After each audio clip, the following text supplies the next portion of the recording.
হালিমাতুস সাদিয়া বলে, আমার সংসারের ভিতরে চতুর্দিক থেকে বরকত শুরু হয়ে গেল। আমার বকরি যখন মাঠের ভিতরে ঘাস খাইতে যায়, একই মাঠের ভিতরে ঘাস খাওয়ার পরে আমার বকরি, আমার উটনি, এদের পরিপূর্ণ দুধ হয়। আর ভিন্ন যাদের উটনিগুলা বকরিগুলা মাঠের ভিতরে ঘাস খায়, তাদের বকরির ওলানে, উটের ওলানের ভিতরে দুধ পাওয়া যায় না। মানুষ বলা বলি করতে শুরু করলো, একই মাঠের ভিতরে একই ক্ষেতের ঘাস সব বকরি খায়, সব উটনিগুলো খাইতেছে, কিন্তু হালিমার উটনিতে এত দুধ কেন? হালিমার ঘরের বকরিতে এত দুধ কেন হয়? হালিমা ডাক দিয়া বলে, ও মক্কাবাসী শোনো, এটা আমি হালিমার কোনো কারামত না, আমার ঘরে মুহাম্মদ নামের যে সন্তান রয়েছে, এই সব বরকত হলো এই মুহাম্মদ নামের সন্তানের। বলেন সুবহানাল্লাহ। আলহামদুলিল্লাহ রাব্বিল আলামিন। গোটা আলমের জন্য রব্বুল আলামিন হলেন একজন আল্লাহ, আর এই গোটা আলমের জন্য রহমাতুল লিল আলামিন হলেন আপনার আমার নবী। রবুবিয়াত खुदा की आए जहाँ तक, नबुव्वत मुस्तफा की है वहाँ तक, जहाँ तक है रबूबियत खुदा की, वहाँ तक है नबुव्वत मुस्तफा की। গোটা আলমের জন্য আপনার আমার নবী হলেন রাহমাতুল লিল আলামিন। আমার নবী মাছের জন্য রহমত, আমার নবী মানুষের জন্য রহমত, আমার নবী আসমানের জন্য রহমত, আমার নবী জমিনের জন্য, চন্দ্র সূর্যের জন্য রহমত, আমার নবী জঙ্গলার পশু পাখি হিংস্র প্রাণীদের জন্য রহমত, আমার নবী ফেরেশতাদের জন্য রহমত, আমার নবী নবীদের জন্য রহমত। এমন এক রাহমাতুল লিল আলামিনের উম্মত আমরা হতে পেরেছি, এটা আমাদের জন্য সৌভাগ্য। আল্লাহ তাআলা দয়া করে আপনাকে আমাকে ওই নবীর উম্মত হিসেবে কবুল করেছেন। আপনার আমার নবী কেমন এক রহমত! নবীর জন্মের পর নবীর বাবা নাই দুনিয়াতে, মা অসুস্থ আছেন। ওই যুগের আরবের প্রচলন ছিল সন্তান জন্মের পরে সন্তানকে দুগ্ধ পান করাবার জন্য ভিন্ন একজন নারীর কাছে দেওয়া হতো। ওই যুগের কিছু নারীরা ছিল যারা টাকার বিনিময়ে বড় লোকদের সন্তানদেরকে, ধনী মানুষের সন্তানদেরকে দুগ্ধ পান করাইতো। গরিব শ্রেণীর যেই সকল নারীরা ছিল, তারা ধনী ব্যক্তিদের সন্তানদের লালন পালন করত টাকার বিনিময়। আমার নবীকে নিয়ে আব্দুল মুত্তালিব বাড়ির দরওয়াজায় দাঁড়ায় আছেন। কেউ যদি মুহাম্মদ নামের এই সন্তানটাকে লালন পালনের জিম্মা নেয়, রাস্তা দিয়ে কত মানুষ যাইতেছেন, যখন শুনে মুহাম্মদ নামের এই সন্তানের পিতা দুনিয়ায় জিন্দা নাই, তখন আর কেউ এই এতিম সন্তানটাকে নিতে চায় না।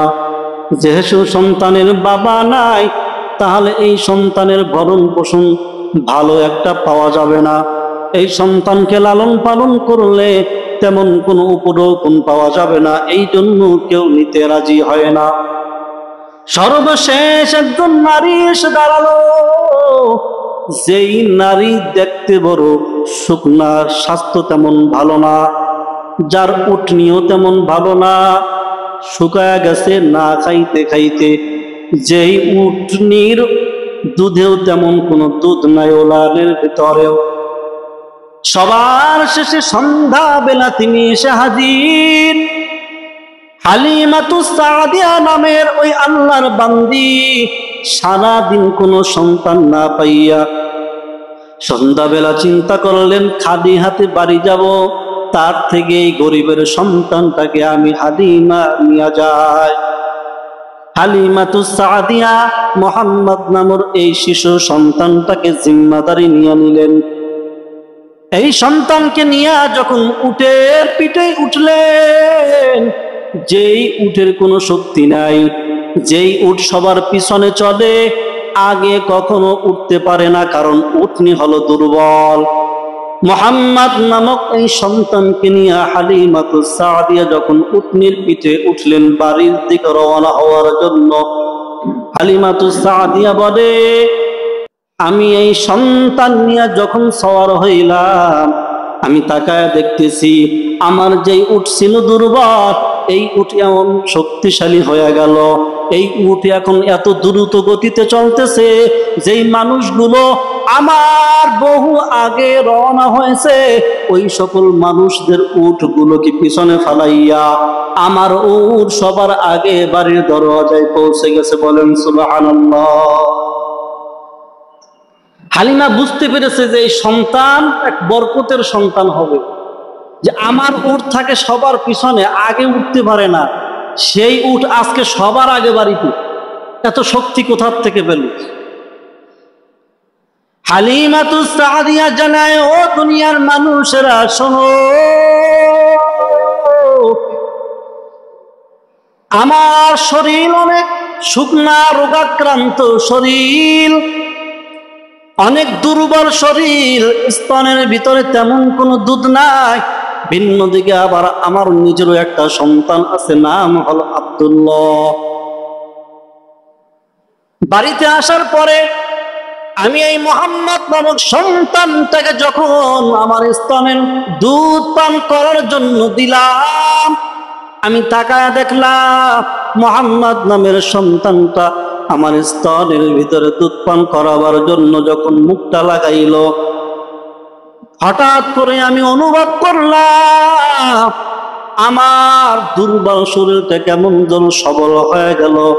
যেই স্তনের ভিতরে দুধ ছিল না, ওই স্তন আমি তাকায় দেখতেছি কুদরতি ভাবে দুধের পরিপূর্ণ হয়ে গেছে। বলেন সুবহানাল্লাহ।